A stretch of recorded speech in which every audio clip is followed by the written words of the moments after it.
Alright, oops, I gotta turn the game sounds back on. There we go. It's tied up 1-1 here in the loser's bracket. Spawning here in the bottom left corner of the map. He's gonna be the blue Zerg player, Dr. Dario, TLO. In the top right, as the red Protoss, it's Lilbow. Just gonna refresh the brackets really quick, see if Hearthstone's match is finished up yet. No, so Hearthstone and Yogo is still going at it. We don't know who's gonna be facing off against Firecake on the other side of the bracket. But regardless, again, we'll be following through the top part anyways. It's lagging hard. We might have a remake then if it's lagging. That's the only way to fix it. But yeah, so the winner goes on to fight against Daishi, and that's one we'll probably follow through. It's Legacy the Void, like, just remaking is so much quicker and better and more efficient. Lilbow doesn't have experience in Legacy the Void, man, like... But it can't just be that. There you go, Zombie Girl. Jumping to conclusions. My Do bad. not say a word about me, Emil. He doesn't want to remake? I mean, the game's just started. A remake would be so simple, and it would clear up a lot of issues. Yeah, but, I mean, he doesn't know the success rate is like 100%. I guess, yeah, that's the inexperience. I'm actually getting the spikes now, too. I'm seeing them at 127 ms. I'm not spiking, I'm just feeling the latency.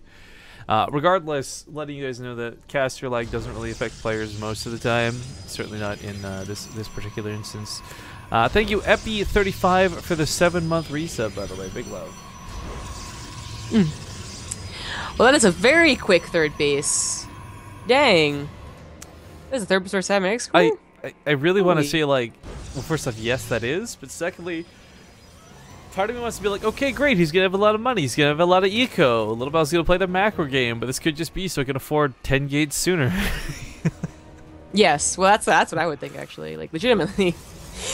This is what you can do. If you can get away to third base, get that really sick macro going, you can have a big burst of gateway production. That's is honestly very surprising. And just feels very frustrating. It's going to be weird to scout this, too. I don't know if there's, like, what timings look like right now or what TLO is going to read from this, but Cybercore comes down over here as part of the wall. So the Overlord misses it. I mean, the Overlord's going to be checking everywhere. Like, where's the third pylon, I guess, that I'm missing that has 7x core? But his second Overlord will see the fast third, and that's... This actually has enough time that I think do something. In fact, TLO might already be suspicious. But now I think the Overlord sees it for sure, but he gets a rather quick Roach Warren. That might be to be on the aggressive.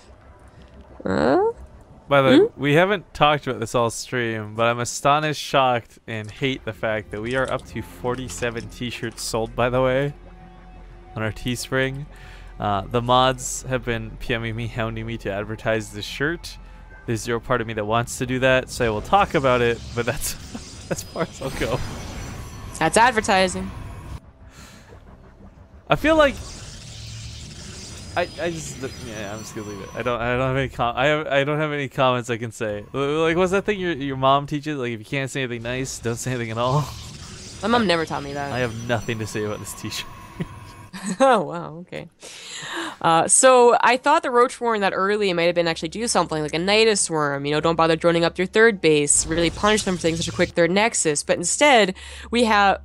it's TLO Zombie, come on. Right, exactly, of course. But anyways, like instead we had kind of like, you know, some roaches, some drones, so it wasn't as quick as I thought it was going to be, and it's not with a Nidus Worm, but it is an attack. So this is kind of cool. The dedication to the creep spread now becomes a little more important because he's going to be rallying across the map. It seems like an inefficient way to spend money, but the resources here is kind of negligible because the idea is that you want to be attacking as fast as possible because of the speed. So creep does spread really fast now as well, so getting these tumors out and leapfrogged, like, they're going to spread the creep no problem. That is a lot of money in a cancellation. Oh, if he gets Warp Gate, ooh, he shouldn't. Not with only 3 Outers, but that's scary.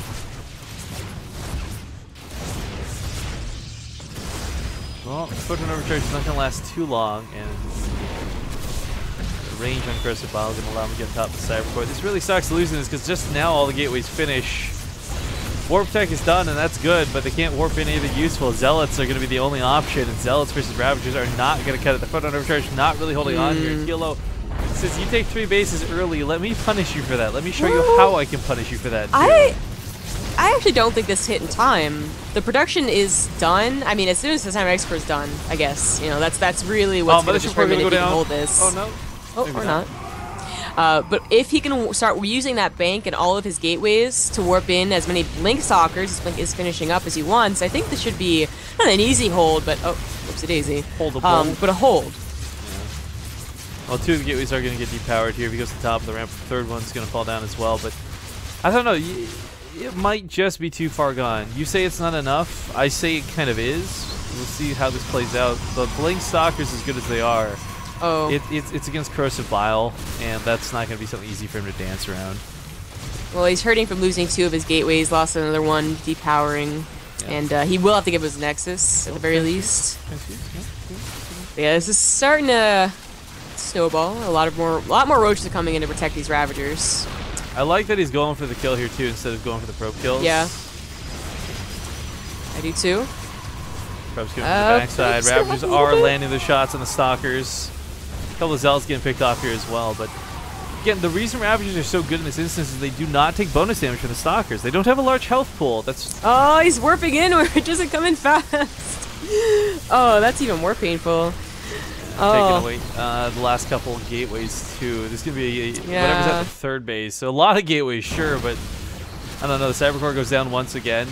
Yeah, that was the biggest problem actually. Like if that Cybercore didn't go down, I think he would have been able to just barely like match, you know, as the roaches come in, his Stalkers come in, kind of deal. But he keeps on warping into locations like he has to. There's no more.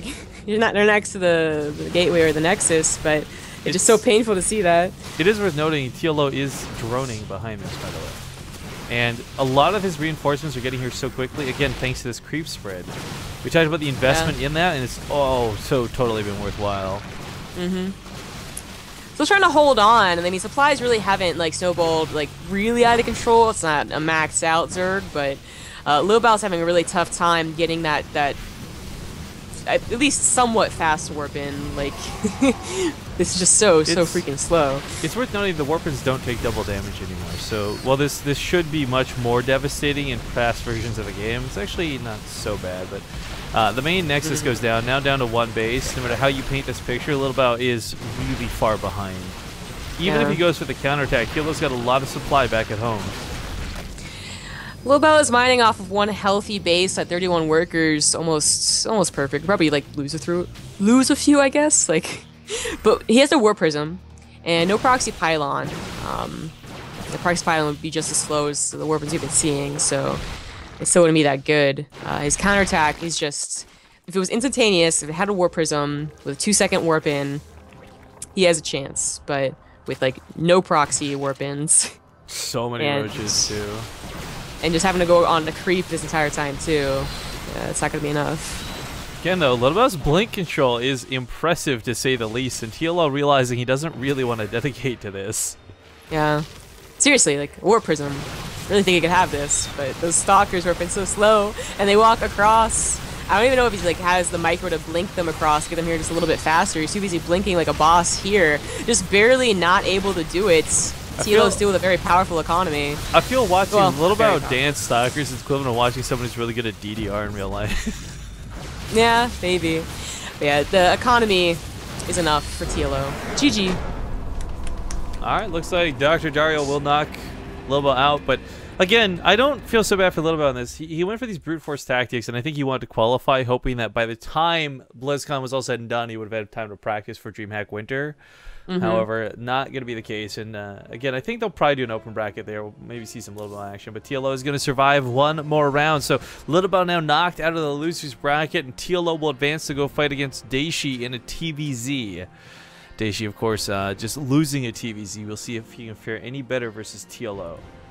But do stick around, guys. I know we've been hitting you with lots of ads. Frankly, we just have a lot of casting to do today, so every 2-minute break we get is going to really be worth it at the end of the day. So 2 minutes of breathing time. We'll see you guys here in a few.